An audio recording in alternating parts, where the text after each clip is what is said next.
పిల్లలు కూడా చాలా ఇష్టంగా తింటారు. నేను చెప్పినట్టుగా ఒకసారి ఇలా ట్రై చేసి పెట్టండి.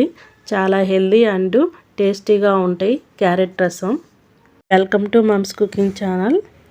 ముందుగా అయితే రసానికి కావలసిన పొడిని తయారు చేసుకుందాం. 5-6 వెల్లుల్లి, కొంచెం బియ్యం, కొంచెం జీలకర్ర, కొంచెం మిరియాలు, కొంచెం కందిపప్పు. మిరియాలు అయితే ఒక 10 నుంచి 15 వరకు అయితే సరిపోతాయి ఈ క్వాంటిటీకి. నేనేంది అంటే పిల్లలకి కొంచెం జలుబు చేసింది, అందుకని కొంచెం ఎక్స్ట్రా వేస్తున్నా మిరియాలు. ఇప్పుడు వీటన్నిటిని ఒక జార్లోకి తీసుకొని ఒక పొడిలాగా చేసుకోవాలి, ఇలా చూపించినట్టుగా. నేనైతే 3 క్యారెట్ 2 టమాటాస్ అయితే తీసుకున్నాను. వీటిని నీట్గా కడుక్కొని క్యారెట్ వెనక ముందు కట్ చేసుకున్నాను. ఇలా ముక్కలుగా ఒక జార్ తీసుకొని ఆ జార్లో క్యారెట్ని ఇలా ముక్కలుగా కట్ చేసుకొని వేసుకోవాలి. అలాగే టమాటోస్ని కూడా కట్ చేసుకొని వేసుకోవాలి. కొంతమంది అయితే ఫస్ట్ ఉడికించుకొని వాటిని మిక్సీకి వేసుకుంటారు. నేనైతే పచ్చియే మిక్సీ పట్టుకొని తర్వాత ఉడికించుకుంటాను. మా పిల్లలు అయితే క్యారెట్ రసాన్ని బాగా ఇష్టంగా తింటారు. అడుగుతూ ఉంటారు క్యారెట్ రసం చేయమని. వాళ్ళకైతే బాగా నచ్చింది. మీరు కూడా చేసి పెట్టండి. ఇందులోనే కొంచెం చింతపండు అయితే తీసుకుంటున్నాను. బాగా పేస్ట్లా చేసుకోండి. అక్కడక్కడ చిన్న చిన్న క్యారెట్ ముక్కలున్నా పర్లేదు. ఇప్పుడు ఒక ప్యాన్ పెట్టుకొని ఆ ప్యాన్లో 2 స్పూన్స్ ఆయిల్ వేసుకొని, ఆయిల్ వేడెక్కిన తర్వాత 3 వెల్లుల్లిపాయలు కచ్చాపచ్చిగా దంచుకొని వేసుకోవాలి.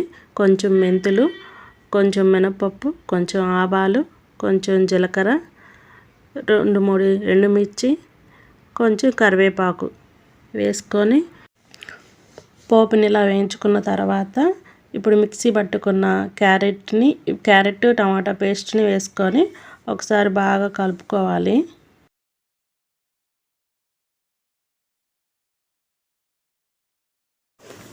ఈ పేస్ట్ బాగా కలుపుకున్న తర్వాత ఫ్లేమ్ని మీడియం ఫ్లేమ్లో పెట్టుకొని మూత పెట్టుకొని అప్పుడప్పుడు చూసుకుంటా కలుపుకుంటా క్యారెట్ అంతా బాగా మగ్గనివ్వాలి. ఫైనల్గా అయితే ఇలా వచ్చింది, దగ్గరికి బాగా మగ్గిపోయింది క్యారెట్ అయితే. ఇప్పుడు జార్లో 1.5 గ్లాస్ వాటర్ అయితే తీసుకున్నాను. అంతా ఒకసారి కలుపుకొని, మీకు రసం పల్చగా ఉండాలి అంటే ఇంకొంచెం వాటర్ యాడ్ చేసుకోండి. మనం పొడి తయారు చేసి పెట్టుకున్నాం కదా, ఆ పొడి వేసినాక రసం అయితే కొంచెం చిక్కగా వస్తాయి. అందుకని మీరు ముందే మీకు పల్చగా కావాలంటే ఇంకా ఎక్స్ట్రా వాటర్ పోసుకోండి. నేనైతే కొంచెం చిక్కగానే తింటాము, అందుకని వాటర్ కొంచెమే పోసుకున్నాను. ఇప్పుడైతే కొంచెం కారం, కొంచెం పసుపు, రుచికి తగినంత సాల్ట్ అయితే వేసుకోవాలి. వేసుకొని ఒకసారి బాగా కలుపుకోండి. ఒకసారి సాల్ట్ సరిపోయిందో లేదో అని చూసుకోవాలి. చాలకపోతే ఇంకొంచెం సాల్ట్ యాడ్ చేసుకోవాలి. ఇప్పుడు మూత పెట్టుకొని రసం ఒక పొంగు వచ్చే వరకు మరకనివ్వాలి.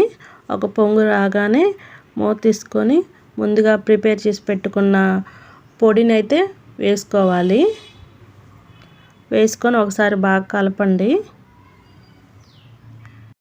ఇలా ఒకసారి రసాన్ని బాగా కలుపుకున్న తర్వాత సన్నగా తరుక్కున్న కొత్తిమీరని అయితే కొంచెం వేసుకోవాలి.